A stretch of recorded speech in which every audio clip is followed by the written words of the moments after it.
আসসালামু আলাইকুম, আশা করি আপনারা সব অনেক ভালো আছেন। 14,000 টাকায় অফিসিয়ালি 8GB র্যাম 256GB স্টোরেজের পাশাপাশি 50 মেগাপিক্সেলের ডুয়েল ক্যামেরা সহ বক্সেই 45 ওয়াটের ফাস্ট চার্জার দিয়ে আইটেল নিয়ে আসলো বাংলাদেশ মার্কেটে তাদের নতুন আরেকটা ফোন, যার নাম হলো আইটেল P55 প্লাস, অর্থাৎ এই মোবাইলটা। এই ফোনটা সত্যি কথা বলতে যেই কনফিগারেশন আর যেই প্রাইসে এসেছে বলতে পারেন খুব দুর্দান্ত লেভেলের, বাট স্টিল ওভারঅল এই ফোনটা আসলে কেমন, ভালো দিক খারাপ দিক সব কিছু নিয়েই আজকের ভিডিওতে এই ফোনটার ইন ডিটেলসে আমরা আলোচনা করবো। সো চলুন তাহলে দেরি না করে শুরু করা যাক।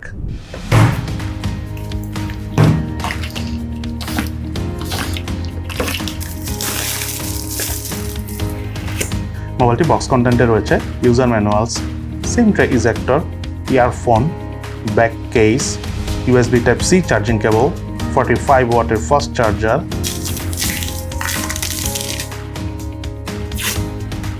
এবং আইটেল P55 প্লাস মোবাইলটি।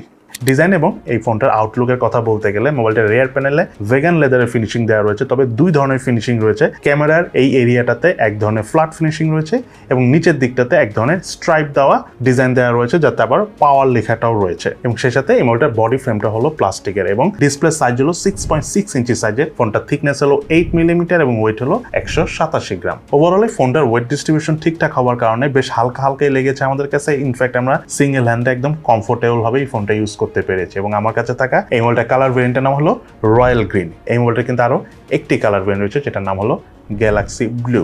মোবাইলটার বাটন এবং পোর্টসের কথা বলতে গেলে রাইট সাইডে রয়েছিল ভলিউম রকার এবং পাওয়ার বাটন, এবং এই পাওয়ার বাটনটি সাইড মাউন্টেড ফিঙ্গারপ্রিন্ট স্ক্যানার হিসেবে কাজ করে। ফিঙ্গারপ্রিন্ট স্ক্যানারের পজিশন আমার কাছে যেমন ঠিকঠাক জায়গায় রয়েছে বলে মনে হচ্ছে, তার পাশাপাশি ফিঙ্গারপ্রিন্ট স্ক্যানারটি টাচ করার সাথে সাথেই আনলক করে ফেলছিল, কোনো ধরনের কোনো ডিলের দেখা আমরা পাইনি। সেই সাথে মোবাইলটার লেফট সাইডে রয়েছিল সিম কার্ড, যাতে দুটো সিম কার্ড ইউজ করার পাশাপাশি রয়েছে এক্সটার্নাল মেমোরি কার্ড ইউজ করার সুবিধা। মোবাইলটার উপর অংশে কিছু নেই এবং মোবাইলটার নিচের অংশে রয়েছিল main speaker, primary mic, USB Type-C charging port এবং হেডফোন জ্যাকের পোর্ট। সেই সাথে এই মোবাইলটিতে ইম্পর্টেন্ট 56টি সেন্সরস রয়েছে। এই মোবাইলটা হলো 4G সাপোর্টেড, তার পাশাপাশি এই ফোনটাতে অপারেটিং সিস্টেম হিসেবে রয়েছিল Android 13 ভার্সন এবং সেই সাথে মোবাইলটাতে up to 8GB virtual RAM use করার সুবিধা রয়েছে। এবং এই ফোনটা যদি আমি UI পারফরমেন্সের কথা বলতে চাই, খুব একটা আননেসেসারি অ্যাপস আর আমরা দেখা পাই না। টুকটাক কিছু অ্যাপস আছে, সেগুলো চাইলে আপনারা ডিলিট করতে পারবেন, তবে ওই অ্যাপসগুলো না দিলে হয়তো আরেকটু ভালো লাগতো। এছাড়া যদি আমি UI পারফরমেন্স বা স্মুথনেসের কথা বলি, আমাদের কাছে বেশ স্মুথই লেগেছে, বলা যায় বাটার স্মুথ পারফরমেন্সই পাইছি। আমরা অনেকগুলো অ্যাপসও ব্যাকগ্রাউন্ডে রান করে খুব ইজিলি সোয়াপ করে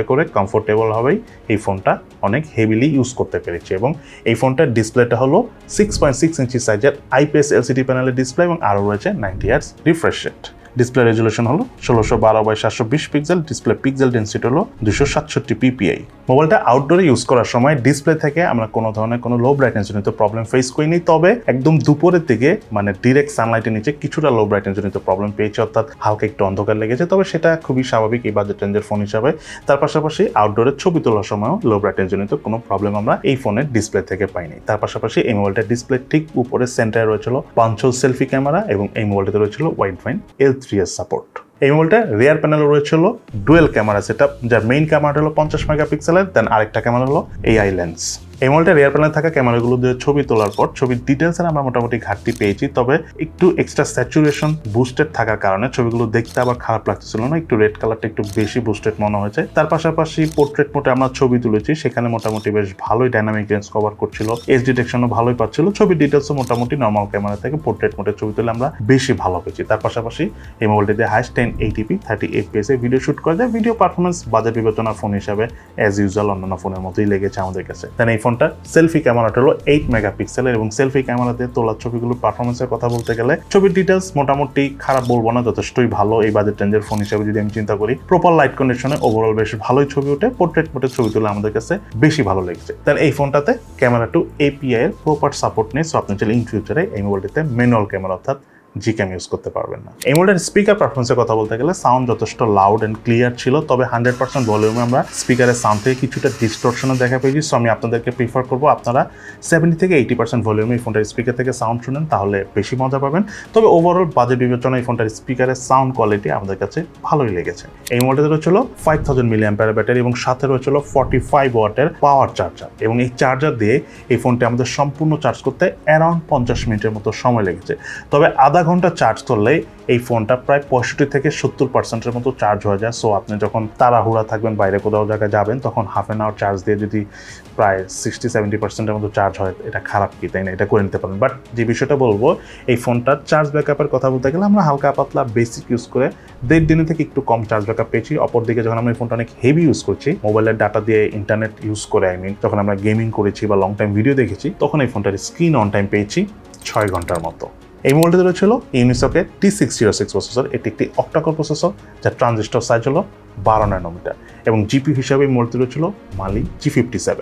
মোবাইলটার আন্তর্জাতিক স্কোর পেয়েছি আমরা 2,64,339। সেই সাথে মোবাইলটার বেঞ্চমার্ক স্কোর টেস্টের রেজাল্ট আমরা স্ক্রিনে শেয়ার করে দিয়েছি। এই মোবাইলের গেমিং পারফরমেন্সের কথা বলতে গেলে, ফোনটাতে আমরা পাবজি গেমসটা খেলেছি, যথেষ্ট ভালোই গেম প্লে করা যায়, মোটামুটি গ্রাফিক্স সেটিংও সাপোর্ট করে। তবে গেম প্লে করার সময় আমরা যখন অনেকগুলো এনিমি কাছাকাছি এসে পড়েছিল, তখন কিছুটা ল্যাগিং এর দেখা পেয়েছি। আর এটা খুবই স্বাভাবিক, যেহেতু পাবজি একটু হেভি ওয়েট গেম। আমি যদি এই ফোন হিসাবে কম্পেয়ার করি, তবে 8GB র্যাম থাকার কারণে মোটামুটি কিন্তু লং টাইম স্টেবল পারফরমেন্সই পেয়েছি।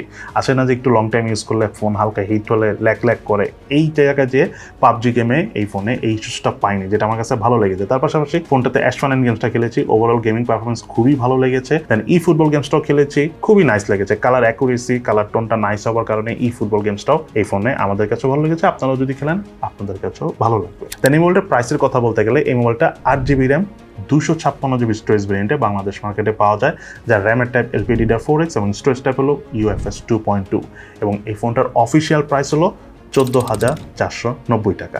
এবার চলুন আমরা জেনে নেই এই ফোনটার কি ল্যাকিংস আমরা পেয়েছি ইউজ করতে যাই এবং তার পাশাপাশি কি ভালো দিক রয়েছে এই ফোনের। প্রথমে যদি আমি এই ফোনটার ল্যাকিংসের কথা বলি, মেইনলি যেই বাজেটে এই ফোনটা এসেছে এবং যেই স্পেসিফিকেশন এসেছে এবং আমাদের ইউজ করে ওভারঅল যা মনে হলো, এটা জাস্ট একটা ল্যাকিংসে আমরা পেয়েছি এই ফোনে। সেটা হলো এটা ডিসপ্লেটা যদি ফুল HD+ রেজুলেশনের হতো তাহলে খুবই ভালো হতো। বাট যদি আমি ডিসপ্লের কথা বাদ দিই, ওভারঅল যদি এই ফোনটার ভালো দিকের কথা বলি, সবচাইতে বড় কথা হলো এই ফোনটার সাথে একটা স্ট্রং চার্জার দেওয়া হয়েছে, যেটা ইম্পর্টেন্ট, কারণ কম বাজেটের ফোনে আমরা আসলে তো হাই ওয়াট চার্জার দেখি না। এবং আরেকটা মোস্ট ইম্পর্টেন্ট বিষয় হলো 8GB র্যাম 256GB স্টোরেজ, যেটা অ্যাকচুয়ালি অফিসিয়ালি খুব কম ফোনেই থাকে। আর একটু বেশি স্টোরেজ থাকলে যেটা হয়, লং টাইম একটা ফোন আসলে কমফোর্টেবলভাবে ইউজ করা যায়। তার পাশাপাশি আমরা আউটডোরে এই বাজেট বিবেচনার ফোন হিসাবে ক্যামেরা পারফরমেন্সও ঠিকঠাক পেয়েছি, তবে গেমিং পারফরমেন্সটা এই ফোনে আমরা যথেষ্ট ভালো পেয়েছি। এই জিনিসটা আমাদের কাছে বেশি ভালো লেগেছে। আর UI পারফরমেন্সও একদম বাটার স্মুথ ছিল। ওভারঅল যদি আমি এই ফোনটা বলি অ্যাকচুয়ালি কাদের জন্য কেনা উচিত হবে, তাহলে আমি বলবো যারা লং টাইম অনেক ফোনে কথা বলেন, চার্জ ব্যাকআপটা অনেক প্রয়োজন, টুকটাক ফ্রি ফায়ার টাইপ গেমসগুলো খেলে থাকেন, হালকা পাতলা পাবজি খেলেন, যদি আপনার র্যামটা একটু বেশি প্রয়োজন হয়ে থাকে, দেন স্টোরেজটা যদি একটু বেশি প্রয়োজন হয়, ধরেন আপনি অনেক ছবি তুলে থাকেন, তাহলে আপনার কাছে আইটেলের এই P55 প্লাস এই ফোনটা আই থিঙ্ক অফিসিয়ালি 14-15 টাকায় একটা নেয়ার মতো ফোন। সো এই হলো আমাদের আজকের ভিডিও। কেমন লাগলো আপনাদের কাছে আইটেল P55 প্লাস অর্থাৎ এই মোবাইলটা, সেটা কিন্তু অবশ্যই ভিডিওর নিচে কমেন্টস করে জানাবেন। তো সবাই ভালো থাকেন, সুস্থ থাকেন, ইনশাল্লাহ দেখা হবে ফিউচারে।